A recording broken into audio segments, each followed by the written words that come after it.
사사들이 치리하던 때 각자 도생이라는 생존의 욕망으로 최소한의 사람에 대한 존중이 부정당하는 시대를 살아간다라는 것은 불안하고 두렵습니다.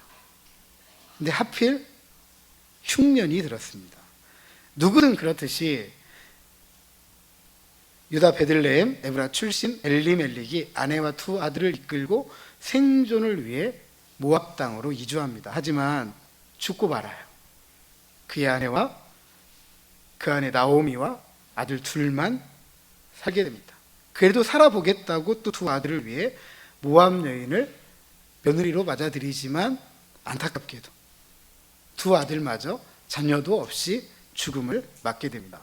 이때 나오미는 하나님께서 자기 백성을 돌보셔서 양식을 주셨다라고 하는 소식을 듣고 이 두 며느리와 함께 귀향길에 오르지만 며느리들에게는 아주 고통스러운 힘든 어려운 이주의 길이었기 때문에 너희들의 어머니 집으로 돌아가라 강권합니다. 그랬더니 오르바는 돌아가고 룻은 붙쫓았다라고 합니다. 그리고 마침내 두 사람은 베들레헴에 도착하게 됩니다. 이렇게 도착한 나오미를 알아본 베들레헴 사람들 온 성읍이 떠들썩했다라고 합니다. 그런데 나오미는 전능자 여호와께서 자신을 괴롭게 하였다라고 하면서 말하라 불리기를 요청합니다. 그렇게 애가를 부르면서 보리 추수가 시작되어 자기 백성을 돌보시고 양식을 주시는 헤세드의 하나님, 인애의 하나님께로 돌아왔습니다. 그럼에도 불구하고 곧장 풍족하지는 못했습니다.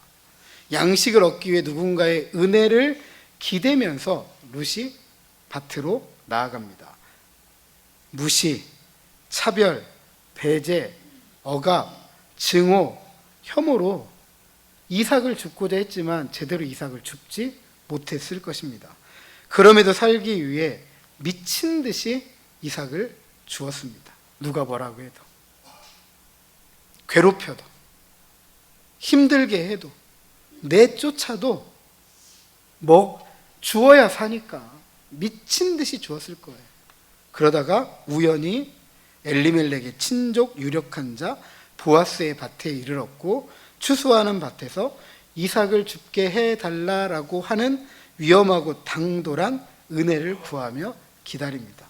때마침 수확을 점검하기 위해 찾아온 보아스, 그런 룻을 보게 됩니다. 사환을 통해 룻에 대해 알게 된 보아스가 딸을 대하는 마음으로 룻을 위해 다양한 은혜를 베풀죠. 다양한 특혜를 허락합니다. 이렇게까지 이 보아스가 룻을 선대한 이유는 버림받게 되었던 시어머니 나오미를 버리지 않고 돌보았던 일, 그리고 이방 여인, 즉 나그네로서 여호와의 날개에 보호 받으러 왔기 때문에 은혜를 베풀었던 것입니다. 그렇다면 이방 여인 룻은 여호와의 날개 아래 보호를 받을 수 있을까?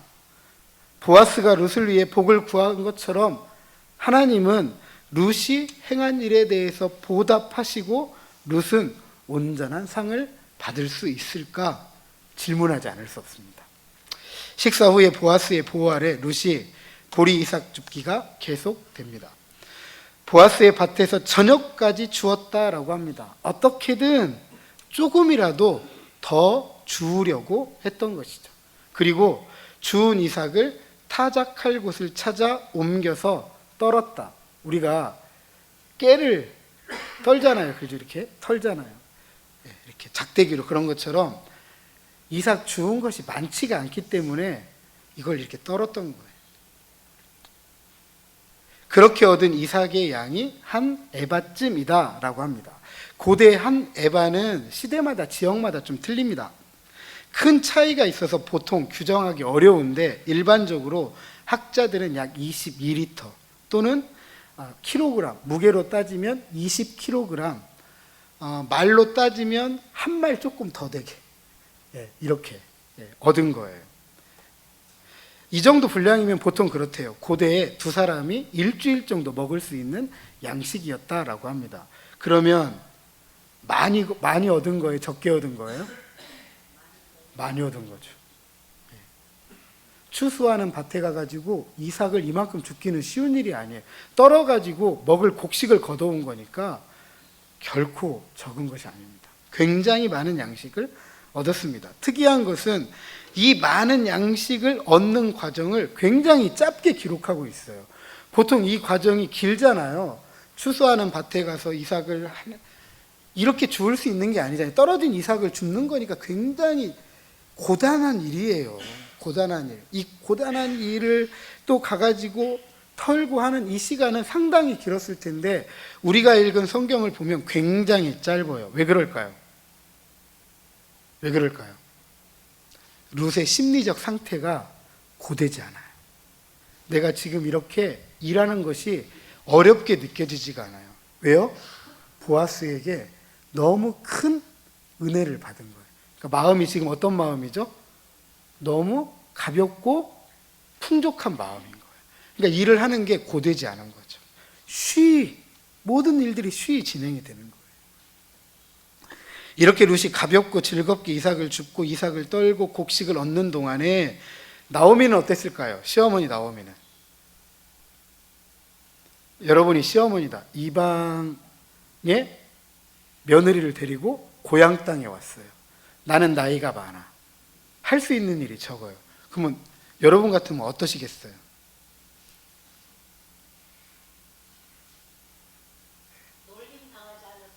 그렇죠. 무시당하지 않을까? 차별당하지는 않을까? 배제당하지는 않을까? 힘들지는 않을까? 어렵지는 않을까? 눈물 나지는 않을까? 상처받지는 않을까? 얼마나 근심하겠어요. 걱정이 있고 우려도 있고 염려도 있고 불안하고 두렵기도 하고 아마 집안에 있었겠지만 안절부절했을 거예요. 이방 여인 젊은 과부 룻을 밭에 내보낸 것 앞서 살펴봤지만 이 밭에는 젊은 남자들도 있잖아요. 그렇잖아요. 그러니까 얼마나 위험했겠어요. 그걸 잘 알았기 때문에 이렇게 걱정을 했던 거죠. 은혜를 구하는 심정으로 밭에 나간 룻이 이렇게 고통당하지는 않을까? 상처받지는 않을까? 그런 상황에서 이삭은 주울 수 있을까? 곡식은 얼마나 가져올까? 모든 것이 불확실한 거예요. 모든 것이. 바로 그때 룻이 한 에바의 곡식을 가지고 성읍에 들어와서 나오미에게 자신이 가져온 것을 내어놓습니다. 그리고 식사 시간에 배불리 먹고 남은 것을 나오미에게 또 내어놓아요. 안절부절하던 나오미는 그제서야 마음을 내려놓았을 거예요. 하루 종일 안절부절하던 모든 걱정, 근심, 우려, 염려, 불안, 두려움 싹 해소되는 시간이잖아요. 이런 안도도 잠시 룻이 집으로 가지고 온 이 곡식의 양, 하루에 주어가지고 먹을 수 있는 양보다는 훨씬 많고 게다가 먹고 배불러서 남은 음식까지 지금 가지고 왔잖아요. 그러면 나오미도 짐작은 하죠. 내 며느리가 누군가의 은혜를 입었구나. 근데 작은 은혜를 입은 게 아니라 큰 은혜를 입었구나. 큰 환대를 받았구나. 누군가의 도움을 크게 받았구나라고 짐작할 수 있는 거죠. 놀라지 않을 수 없는 거예요. 그래서 이게 너무 궁금해요. 누가 너에게 이런 큰 은혜를 베풀었느냐? 너를 이렇게 누가 크게 도와줬느냐? 너무 궁금했어요. 그래서 룻에게 묻습니다. 오늘 어디서 주었느냐? 오늘 어디서 일했느냐라고 묻는 거죠. 어디서를 두 번이나 반복하는데 어디서는 위치를 말하는 걸까요? 아니죠. 어디서는 누구를 말하는 거예요? 누가 너 도와줬냐? 누가 너 은혜 베풀어줬냐? 이거 묻는 거죠.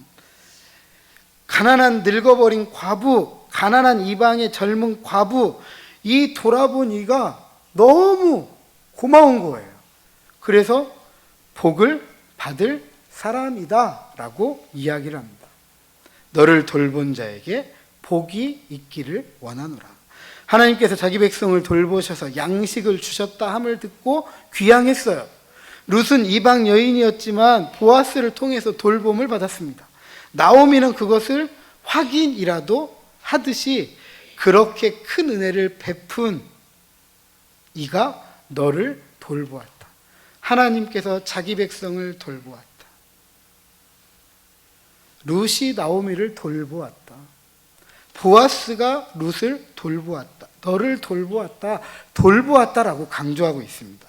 이처럼 생존을 위해 살아가는 이들은 누군가의 돌봄이 없이는 살아갈 수가 없는 거예요.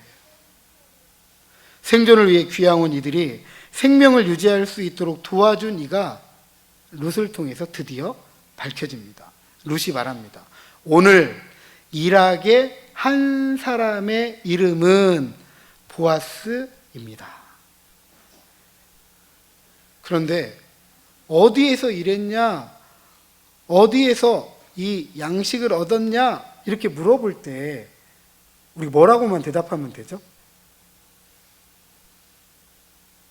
뭐라고만 대답하면 되죠? 누가 너에게 은혜 베풀었냐? 누가 너에게 이렇게 양식을 주었냐? 누가 너를 이렇게 도왔느냐?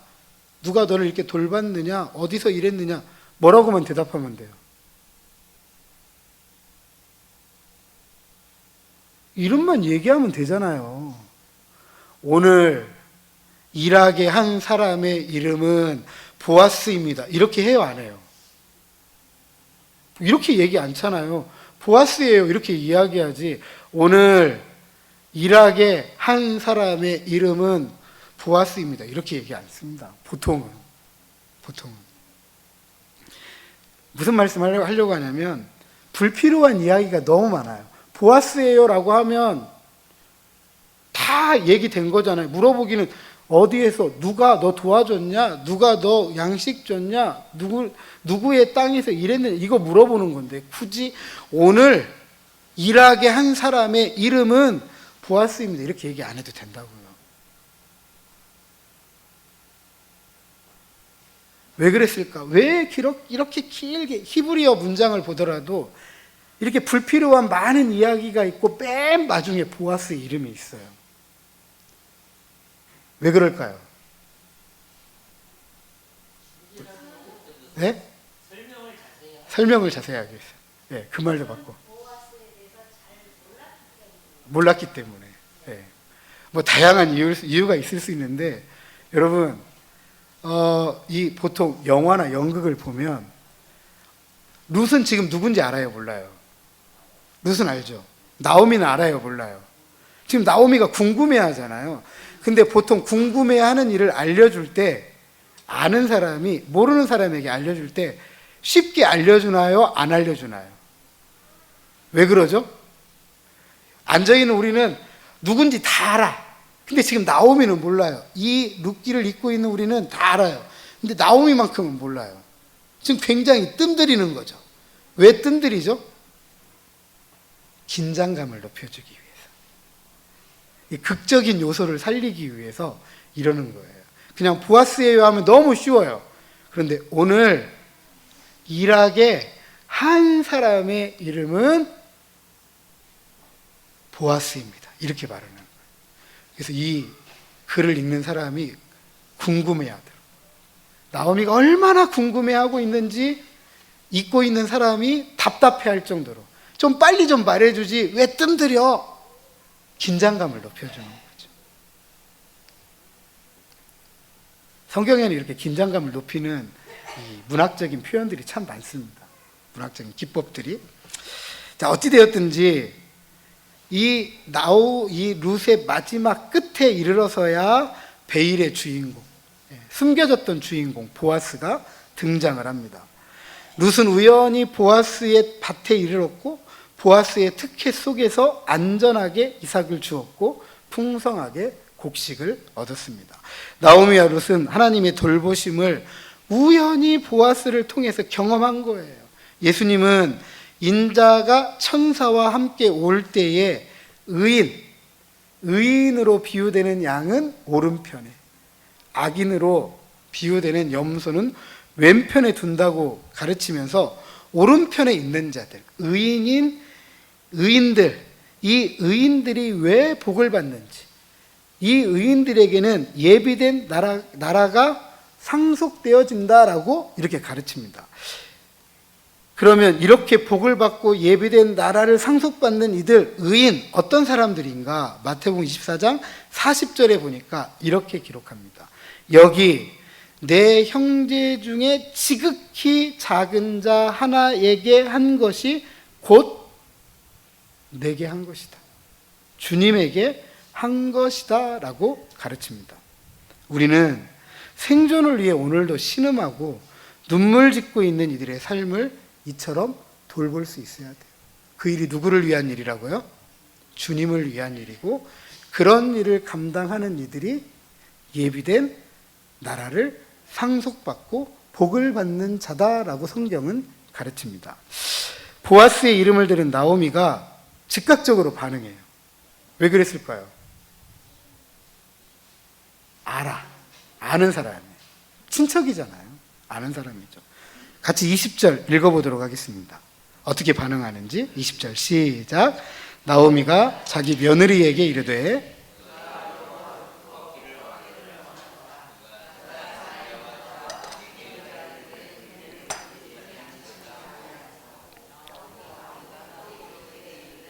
그 사람은 우리와 가까우니 우리 기업 물을 자 중에 하나이니라 하니라. 아멘. 앞서 나오미는 알지 못하는 이가 룻을 돌본 일에 대해서 축복했잖아요. 그리고 이제는 그가 누구인지 알았어요. 보아스이다라는 것을 알고 다시 축복합니다. 하지만 이번 축복은 조금 더 구체적이에요. 그 이유가 무엇이냐? 보아스가 살아있는 자와 죽은 자에게 은혜, 헤세드, 인애를 베풀었기 때문입니다. 물론 그를 누구로 보느냐? 그가 살아있는 자와 죽은 자에게 은혜를 베풀었다라고 할 때 그를 누구냐로 보느냐에 대한 이해가 학자들마다 상당히 다릅니다. 어떤 분들은 보아스다라고 이야기하고, 어떤 분들은 여호와다라고 이야기하고, 어떤 분들은 보아스나 여호와로 어느 누구로 이해하든 상관이 없다 이렇게 이야기를 합니다. 왜냐하면 보아스는 나오미와 룻을 돌봤고, 하나님도 나오미와 룻을 돌봤기 때문에 그렇죠. 그러니까 누구로 이해하느냐 상관이 없다라는 것입니다. 저는 좀 마지막 것에 누구로 보느냐, 보아스로 보아도 괜찮고 여호와로 보아도 괜찮다라고 생각하는 사람입니다. 자, 어찌 되었든지 간에 그렇다면 어떻게 하나님은 보아스를 통해서 산자와 죽은 자에게 은혜, 헤세드를 베푸신 것일까? 우리가 지금까지 살펴본 대로 나오미와 룻이 베들레헴으로 돌아온 이후 하나님은 이들을 향한 은혜를 거두지 않았습니다. 물론 나오미가 고향으로 돌아올 때는 하나님을 원망하고 불평했어요. 그러나 그 원망과 불평은 하나님 나를 돌봐주세요, 나를 살려주세요 라는 애가였죠. 왜냐하면 하나님은 자기 백성을 돌보시는 분이기 때문입니다. 이런 나오미의 애가가 어떻게 응답을 받느냐? 생존을 위해 은혜를 구하면서 밭에 나간 룻이 우연히 보아스의 밭에 이르렀고, 보아스도 우연히 때마침 룻이 그 자리에 있는 그때에 자기 밭을 찾아오게 되었고, 그런 이방 여인 룻은 생각지 못한 보아스의 돌봄을 받게 됩니다. 그리고 룻이 들고 온 곡식자루, 그리고 배부르게 먹었고 남았고 그 음식을 통해서 하나님이 우리를 돌보시는구나 라는 것을 깨닫게 된 것입니다. 더욱 놀라운 것은 산자에게는 이렇게 은혜를 베풀었는데 죽은 자에게 은혜를 베풀었다라고 합니다. 룻은 이 보아스의 돌봄을 받는데, 보아스는 엘리멜렉의 친족이고 기업 물을 자 중에 하나였습니다. 나오미는 보아스를 우리와 가깝다, 친척이라는 거예요. 그리고 나아가서 기업 물을 자라고 소개하는데, 혹시 펜이 있으면 기업 물을 자 이렇게 좀 밑줄을 그으시고 그 옆에 고엘이라고 쓰면 좋을 것 같아요. 기업 물을 자, 히브리어로 고엘이라고 합니다. 그리고 이 제도는 고대 근동에서, 그리고 우리 시대나 예전의 시대나 이 이스라엘에게만 있는 독특한 사회복지 제도예요. 고엘이라는 제도, 기업물을 자. 기본적인 의미는 이런 겁니다. 모든 악에서 구속하다, 건져내다, 즉 원상태로 회복을 시키다라는 의미입니다. 그러니까 기업 무른다라는 것은 원상태로 회복시키는 것인데, 물론 모든 악에서 구원하시는 분은 하나님이시죠. 그리고 이 땅에서 모든 악, 즉 사회적이고 경제적이고 정치적이고 물리적인 악에서 건져내고 구원하도록 세워진 이스라엘의 사회복지 제도가 고엘입니다. 고엘은 크게 세 가지 역할을 해요. 세 가지. 첫째로 무고히 살해된 친척의 피를 복수합니다. 이 책임이 고엘에게 있어요. 두 번째는 가난으로 인해 종으로 팔리게 되는 경우에 친척의 몸을 되사오는 일에 대한 책임이 있습니다. 세 번째로는 가난으로 인해 땅이 팔렸을 경우에 그것을 되찾아 주는 책임이 고엘에게 있습니다. 이 세 가지 경우에 해당될 경우에 고엘이 그 책임을 다하는 거죠. 그런데 룻기를 보면 이 세 가지에 해당되는지 안 되는지 불분명해요. 무고히 살해된 것도 없고 종으로 팔려간 것도 없고 땅이 없다라고 말하지도 않아요. 뭐가 없을 뿐이냐면 먹을 곡식이 없는 거죠. 왜냐하면 먹을 것 찾아가지고 모압으로 갔다가 다시 돌아온 거잖아요. 다시 돌아왔을 때에는 자신이 경작한 게 있어요, 없어요? 없죠. 그러니까 곡식을 얻기 위해 이삭을 주운 것 뿐이지 땅이 없다라고 얘기는 성경이 말하지 않습니다. 그러니까 이 세 가지 경우에는 해당이 되지 않지만 기업물을 자에 대한 책임을 조금 더 넓게 생각하고 있다라고 생각이 됩니다. 그것은 가난한 늙은 과부와 젊은 이방 여인 과부의 피폐해진 삶, 이 삶을 회복시켜 주는 것, 이것이 보아스의 책임일 수도 있다라는 것이죠. 율법에 따르면 언제나 율법의 사람들은 이렇게 가난한 자를 외면해서는 안 되었습니다. 유력한 자였던 보아스는 그런 나오미와 룻을 돌본 고엘입니다. 나오미는 보아스가 죽은 남편 엘리멜렉과의 이 친족이 되어서 기업 물을 자이기 때문에 이렇게까지 우리를 돌보았구나라고 생각한 것이죠. 이로써 나오미와 룻에게 새로운 삶의 가능성이 열리게 되었습니다. 이 모든 사건이 나오미와 룻이 이해할 수 없는 우연이라는 방식으로 이루어졌음에도 불구하고 자기 백성을 돌보시는 하나님의 큰 섭리로 나오미와 룻에게 죽음을 넘어선 하나님의 은혜, 인애, 하나님의 헤세드 선대가 지속된 것이다 라고 나오미가 확신한 것입니다. 이처럼 다 죽었다고 낙심하고 절망하는 자리에서 새로운 삶의 가능성을 열어가는 모습을 우리는 이 나오미와 룻을 통해서 읽고 보고 있습니다. 그 이유가 무엇이냐? 하나님의 은혜, 하나님의 인애, 헤세드, 즉 선대는 삶과 죽음을 초월하기 때문입니다.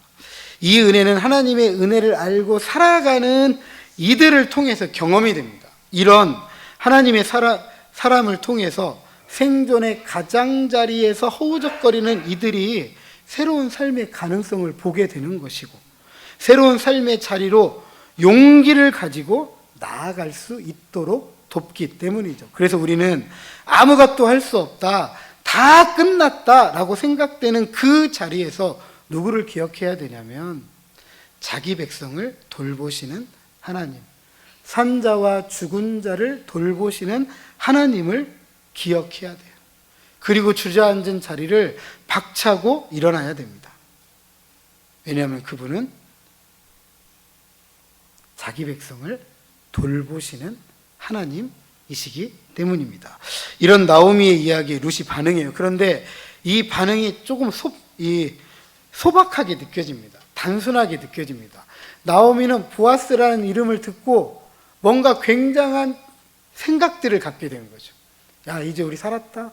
새로운 삶의 가능성이 열렸다. 근데 룻은 한없이 좋기만 한 거예요.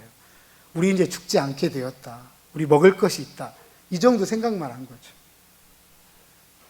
그러니까 보아스에 대한 나오미의 축복이 무엇인지를 이해를 못한 거죠. 그저 나오미와 자신을 돌본 보아스가 정말 복받을 만한 사람이다, 그렇게 이해를 했던 거예요. 그것은 보아스가 자신의 추수를 마치기까지, 23절에 보면 보리 추수와 밀 추수를 마치기까지 추수하는 소년들 사이에서 이삭을 줍도록 한 큰 호의에 대한 것입니다. 대충 이 기간은 약 2달 정도 돼요.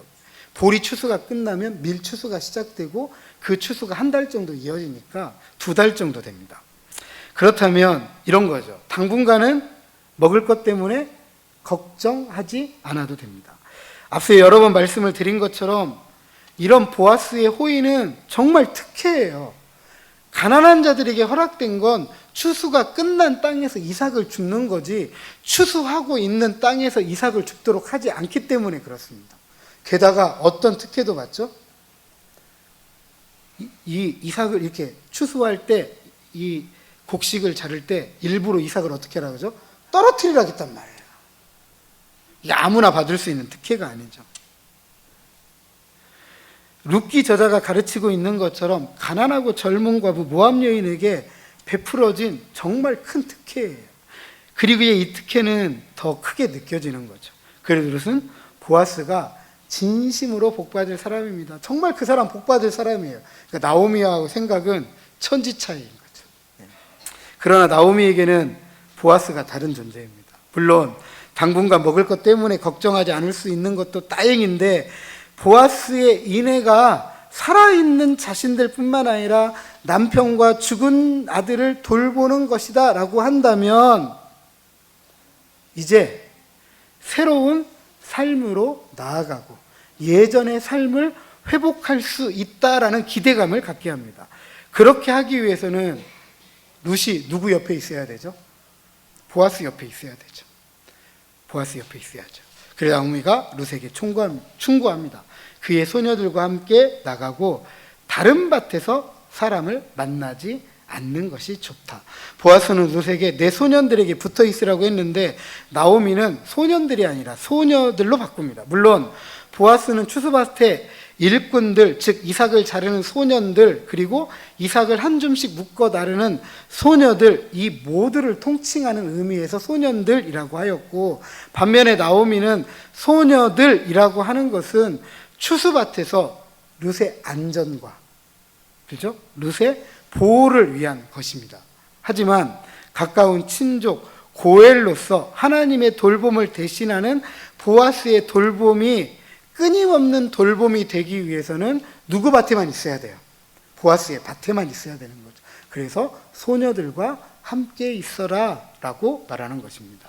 이에 룻은 나오미의 충고를 따라 보아스의 소녀들과 가까이 있으면서 2달여 동안 이삭을 주었다고 합니다. 그리고 주운 이삭으로 시어머니 나오미와 함께 거주하면서 봉양했습니다. 이방 여인 룻이 남편과 아들도 없이 시어머니 나오미와 함께 거주하면서 봉양한 거예요. 이렇게까지 시어머니를 부쫓았던 것입니다. 그래서 나오미에게 새로운 삶의 가능성이 열린 것이죠. 그것은 먹을 것이 없어서 마주했던 삶에서 되돌아와서 당분간 먹을 것 때문에 걱정하지 않게 된 것이기도 하고, 자기 신과 부모를 떠나 이방 여인 이 과부 며느리가 무시, 차별, 배제, 억압, 증오, 혐오로 삶이 송두리째 빼앗겨 버려가지고 텅 비어 있을 수 있지만 인애로 말미암아서 언약의 혜택을 누리는 언약 백성의 일원이 되었다라는 것을 말합니다. 사랑하는 성도 여러분, 나오미는 룻을 돌본 보아스의 이름을 듣고 생존을 위한 삶의 자리에서 새로운 삶의 가능성을 깨닫게 됩니다. 그리고 그런 깨달음을 산자와 죽은 자에게 베푸는 은혜이다 라고 고백합니다. 우리는 산자와 죽은 자에게 베푸는 은혜의 이름을 듣습니다. 20절 상반절, 그 이름은 여호와입니다. 그 이름은 자기 백성을 돌보시는 하나님의 이름이고, 이 이름은 자비와 은혜, 인자와 진실의 이름이고, 요엘서 2장에 보니까 그 이름을 부르는 자가 구원을 받는다라고 하였습니다. 이처럼 우리 인생은 산자와 죽은 자에게 베푸는 은혜의 이름은 주님을 의지합니다. 그리고 이 의지가 헛되지 않음을 우리에게 가르쳐 주시기 위해서 예수님을 이 땅에 보내어 주셨습니다. 왜냐하면 그분은 우리와 함께 계시는 하나님 임마누엘이시기 때문입니다. 우리는 이런 주님을 믿고 하나님의 자녀가 되는 권세를 받았습니다. 우리는 주님 안에서 참으로 복된 삶을 보장받고 살아가고 있습니다. 이 복을 받아 누리는 사람들은 생존을 위해 신음하고 눈물 흘리는 우리들의 이웃을 외면하지 않습니다. 산자와 죽은 자에게 은혜를 베푸시는 하나님의 이름을 알리고 하나님의 정의 안에서 하나님의 샬롬을 나누고 살아갑니다. 이것을 코이노니아라고 합니다. 이 코이노니아 삶의 책임을 위해 고엘, 기업 모르는 삶의 책임을 다하는 것이죠. 경제적, 정치적, 사회적, 물리적 속박으로 생존을 위협받는 이웃들을 무시, 외면, 억압, 배제, 혐오, 증오하지 않고 하나님을 사랑하는 그 사랑으로 함께 너 그리고 우리가 살아갈 수 있도록 삶의 자리가 회복되도록 책임을 다하는 것입니다. 이런 의미에서 오늘날 교회는 서로를 돌봐야 됩니다. 룻이 나오미를 돌본 것처럼 보아스가 나오미를 돌본 것처럼 우리가 약한 자를 돌보는 일에 책임을 다해야 합니다. 그래야 할 때 한 사람의 삶이 새로운 삶의 가능성의 자리로 나아가게 됩니다. 그래서 우리는 경건한 썰을 나누는 종교인이 아니라 경건을 삶으로 살아가는 신앙인이 되어야 됩니다.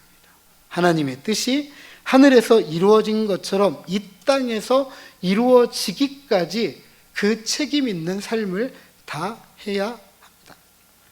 정치적인 얘기 하지 않으려고 했는데 너무나도 어제 충격적인 사건이 있었기 때문에 말하지 않을 수가 없습니다.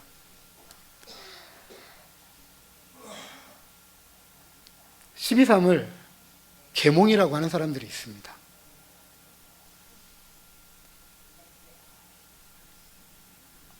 총구를 국민을 향해 내밀고 그것으로 자기가 원하는 일을 이루고자 했는데 이걸 계몽이라고 말하는 것은 정신 나간 소리예요. 여러분 한번 생각해 보세요. 여러분들이 어떤 사람이 목적을 가지고 칼을 들고 여러분 앞에 대밀면서 이런 행동을 여러분이 경험했다고 한다면 여러분은 그걸 계몽이라고 생각하겠어요? 그건 위협이죠. 그건 폭력이죠.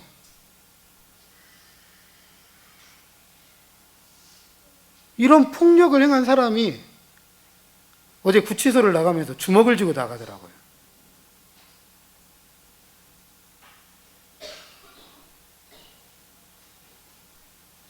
공정과 상식을 이야기했던 분입니다. 그런 모습에 무슨 공정과 상식이 있어요.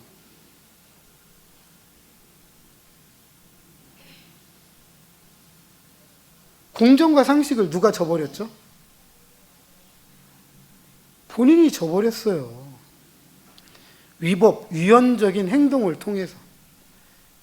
그리고 흔하게 말하는 걸로 법을 안 다치고 법기술을 통해서 결국은 구속 취소가 되는 상황에서 밖으로 나온 거잖아요. 그렇다고 계엄이 바뀌었습니까? 내란이 바뀌었습니까? 안 바뀌었어요.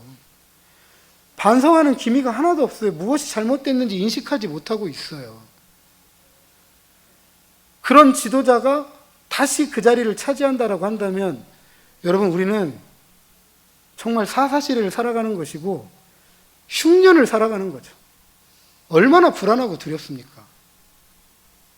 기도 많이 하셔야 돼요. 기도 많이 하셔야 돼요.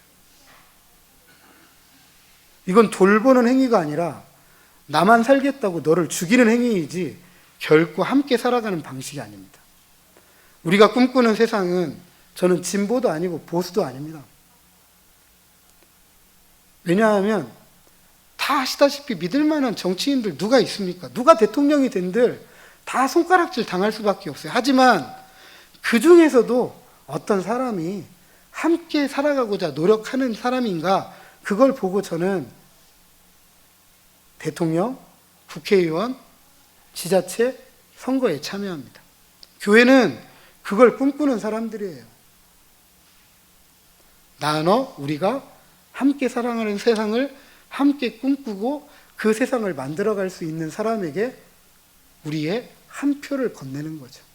왜냐하면 하나님이 그런 세상을 우리에게 원하시기 때문입니다. 그래서 우리가 지금 기도해야 될 때입니다. 앞으로 헌재, 탄핵 인용이냐 기각에 대한 이야기가 있고, 또 그것이 인용이 되면 더 우리로 인용이 되면 앞으로의 대선을 위해서 우리가 더 많이 기도해야 되겠지만, 혹시 기각이 되어서 받아들인다고 한다면 전쟁통일 거예요. 저는 앞으로가 더 걱정입니다. 앞으로가. 이때 교회가 광장에 나가서 자기가 원하는 것을 이루기 위해 선동하고 폭력을 조장하는 이런 광장 정치가 아니라 정말 무릎 꿇고 기도하고, 정말 이 나라가 고엘의 책임, 교회가 기도함으로써 고엘의 책임을 다해서 너 우리가 함께 살아가는 세상을 함께 이루어가는 일에 앞장서고 썩어지는 그런 역할을 감당해야 되지. 지금처럼 이런 교회의 모습은 결코 바람직하지 않다라고 생각을 합니다. 그렇게 함께 기도해 주실 것을 부탁드립니다. 그리고 또 생각해 보시죠. 우리 교회 64년 전에 설립이 되었습니다. 이 64년 전에 우리 믿음의 선배들이 어떻게 이 교회를 세우고 하나님을 섬겼을까요? 그것은 서로를 돌보았기 때문에 가능했습니다. 그리고 그때는 서로 없었잖아요. 없는데 무엇을 더 내놓을 수 있었겠어요. 그런데 그래도 나에게 있는 것 조금이라도 내놓으면서 서로를 돌보았기 때문에 오늘날 우리가 이 교회 안에서 아름답게 신앙생활을 하고 있는 것입니다. 경건한 썰을 나누지 않았기 때문에, 경건한 삶으로 믿음을 증거했기 때문에, 수고의 땀과 눈물과 피를 아끼지 않았기 때문에 오늘 우리가 이 귀한 자리에서 함께 기뻐하고 즐거워할 수 있는 것입니다. 이렇게 하나님은 산자와 죽은 자에게 베푸는 은혜로 믿음의 선배들을 통해서 이 교회를 돌보게 하셨습니다. 이제 우리는 이 복을 깨닫고 다시 주님을 의지하고 교회를 든든히 세워가고, 너 그리고 우리를 위한 고엘의 책임을 다하면서 잃어버린 이 땅의 삶의 기쁨과 삶의 평안을 힘있게 외치고 나누는 저와 여러분 우리 모두가 되시기를 주님의 이름으로 축복합니다.